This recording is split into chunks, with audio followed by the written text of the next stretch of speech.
Politics is a game of interest. Politics is a dirty game. Politics is about interest.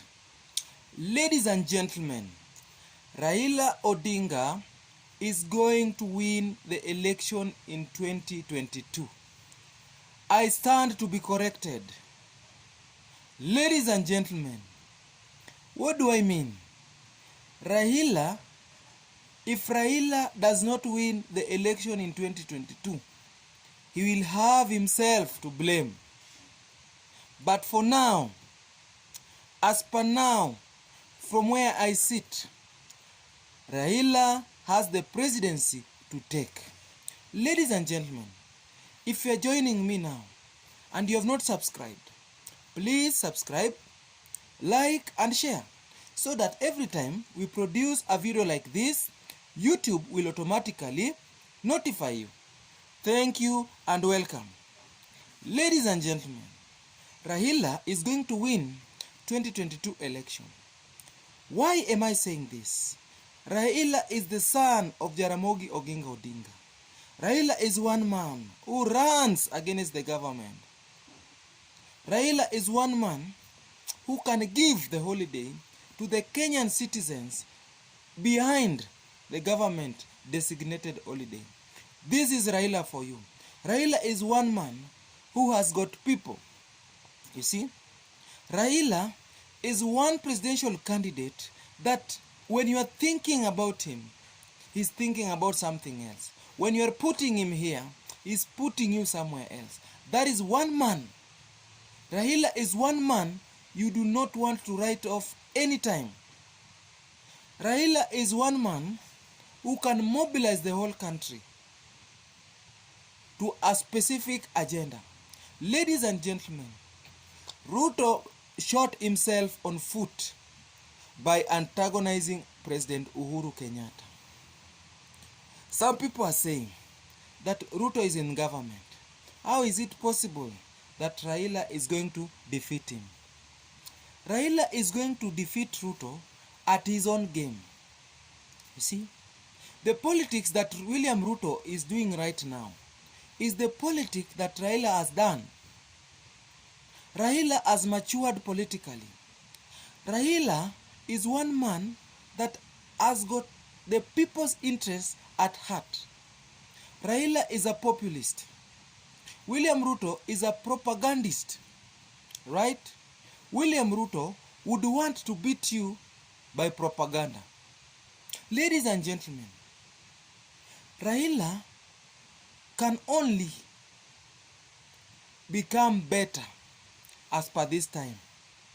Look at the history of Raila Odinga.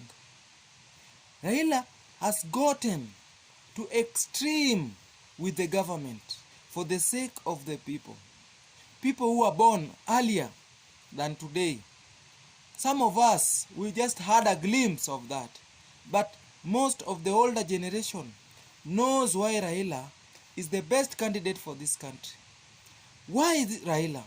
Raila has stood on the right side of history when required. Raila has stood firm when the country needed him the most. When the country needed to go multipartyism way, Raila stood on the right side of history, while others ran on the other side and hide like coward dogs. Ladies and gentlemen, when we needed devolution to work in this country, when people brought a lot of propaganda and a lot of hate and a lot of venom and negative energy about county government, Raila stood on the right side of history. Now everybody is enjoying the fruits of devolution. Ladies and gentlemen, you cannot write Raila Odinga off. People will say, oh, Raila is this and that. But to what extent is Raila bad? But to what extent is he good? And what about William Ruto? William Ruto is a shrewd politician. Is a terrible organizer. But William Ruto lacks patience when it comes to leadership. William Ruto has got no heart of forgiveness. You see, When you want to be a leader, you must be a father figure. You must be willing to forgive every now and then. Ladies and gentlemen, for you to be a leader, you must be willing. You must be able to give people opportunity to reconcile and forgive. That forgiveness comes only from a father figure. Ladies and gentlemen, William Ruto antagonized Uhuru Kenyatta. But one mistake he made is that he did not go with the who's and who's in Mount Kenya. When you are taking over somebody's home, you don't only take the children, you also take the mother, you also take the father, you take the goats, the sheep and the cows. William Ruto only took the children of Mount Kenya and left the fathers, the grandfathers, the who's and who's in Mount Kenya. That he is going to pay for dearly. Because when people are going to have a serious talk, and in the fullness of time, things are going to change. Ladies and gentlemen, one day is very long in politics. And politics is a game of interest. Politics is a game of numbers. You put your cards on the table. The other person puts his. We look and weigh which one weighs more and which one is going to benefit us more than the other. Ladies and gentlemen, vote rightfully. Don't vote emotionally. Ladies and gentlemen, if you can watch where the country is headed, you know where the government is going. When Uhuru Kenyatta stands in front of his people and tells them that he supports Raila, he knows why.